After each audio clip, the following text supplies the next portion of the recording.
সাহেবকে নিয়ে অনেকে দেখলাম অনেক নতুন করে চুলকানি শুরু হয়েছে, অনেকে অনেক বাজে কথা বলা ট্রাই করছেন, লাভ নাই, খাওয়া নাই, খাওয়া নাই।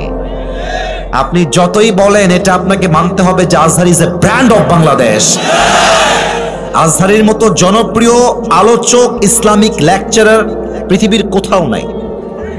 আমি প্রমাণ দিচ্ছি।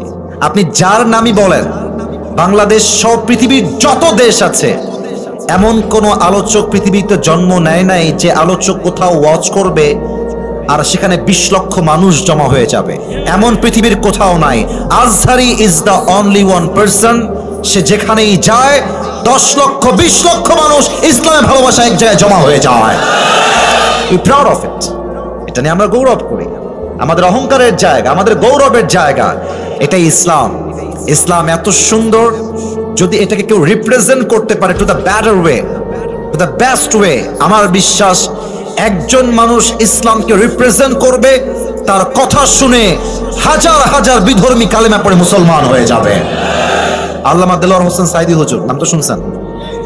এত আস্তে কেন, নাম শুনছেন না আপনারা সবাই? আমি দোয়া করি আল্লাহ হুজুরকে জান্নাতুল ফেরদাউসের উঁচু মাকাম নসিব করুক। পড়েন সবাই আমিন। আমার মনে হয় এই যে আমরা বলি আপনি একজনকে মেরে ফেলবেন, একজনকে হত্যা করবেন, আল্লাহ আর একজনকে তৈরি করে দিবে। আপনার আল্লামা দেলোয়ার হোসেন সাইদি হুজুরকে মিথ্যা রাজাকারের ট্যাগ দিয়ে জেলের মধ্যে পচিয়ে নির্বিচারে ইনজেকশন পুশ করে হত্যা করেছেন। আল্লাহ বলছে তোমরা একজনকে হত্যা করলে কি হবে, আমি তার পরিবর্তে হাজার হাজার আজহারি বাংলার মাটিতে পয়দা করে দেব। রুখে দেওয়ার সাধ্য কারো নাই। আমাদের সকলের প্রিয় আল্লামা একটা কথা বলতেন, যারা তোমরা আমাদেরকে মৌলবাদী বলে ট্যাগ দিয়ে গালাগালি করো, আমরা চুল পরিমাণ এই কথায় রাগ করি না। কেন করি না? ঠান্ডা ভাষায় বলছি, কোনো লাউড অ্যান্ড শাউট ছাড়া বুঝে শুনবেন। দেলোয়ার হোসেন সাইদি হুজুর বলতেন মৌল শব্দ আসছে মূল থেকে। কি থেকে?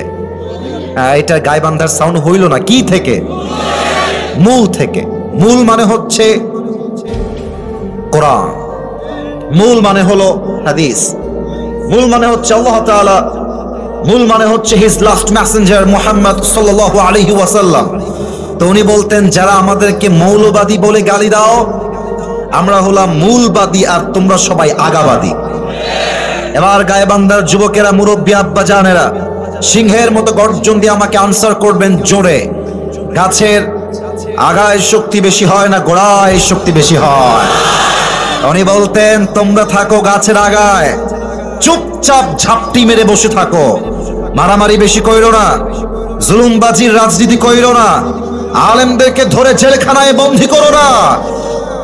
যদি এরকম জুলুম করতেই থাকো, একটা সময় আসবে এই দেশের 16 কোটি একটা ঝাঁকুনি দিবে, ঝাঁকুনির ঠেলায় তোমরা মামুর বাড়ি দিল্লি গিয়ে পড়বা। দিল্লি গিয়ে তারা পড়েছে।